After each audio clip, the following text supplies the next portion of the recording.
আসসালামু আলাইকুম এভরিওয়ান। আজকে দুপুরে একদম লাল লাল মরিচ ভর্তা দিয়ে খাওয়াটা শুরু করব। আলহামদুলিল্লাহ আজকের একদম খাবারটা আমার একদম মন মতো হয়েছে আর কি। অনেকদিন পর একদম থাল ভরে আমি ভাত খাইছি। ভর্তা হলে কিন্তু আমি এক থাল ভাত এমনিতেই খেয়ে ফেলতে পারি। এখানে আমি 3 রকমের ভর্তা দিয়ে খাবো। তো প্রথমে হচ্ছে আমি শুকনা মরিচ আর পেঁয়াজ দিয়ে যে হাতে ডলে একটা মাখা ভর্তা করে ওইটা দিয়ে কি খাওয়া শুরু করলাম।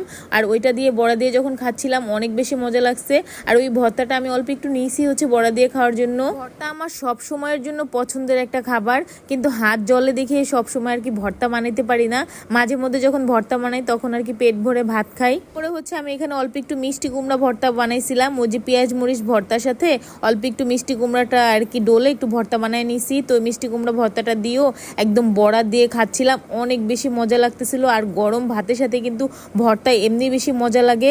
এরপর হচ্ছে আমি একদম লাল লাল বেগুন ভর্তা বানাইছি। আর ভর্তাটা বানানোর জন্য আমি বেগুনটাকে তেলে ভেজে তারপর হচ্ছে ভর্তাটা বানাইছি।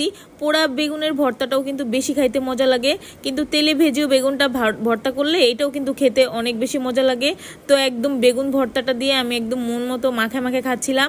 আর বড়াটা হচ্ছে আমি একদম তেলে কড়কড়া করে ভাজি করছি। অনেক দিন পর আজকে হচ্ছে বড়া দিয়ে খাইতেছিলাম। আর ভর্তার সাথে ডালের বড়ার কম্বিনেশনটা তো জাস্ট লাজবাব। অনেক তৃপ্তি করে আজকে ভাতটা খেলাম। তো এই ছিল আজকে আমার দুপুরে খাবার। খেতে খেতে আজকে বিদায় নিলাম। আল্লাহ হাফেজ।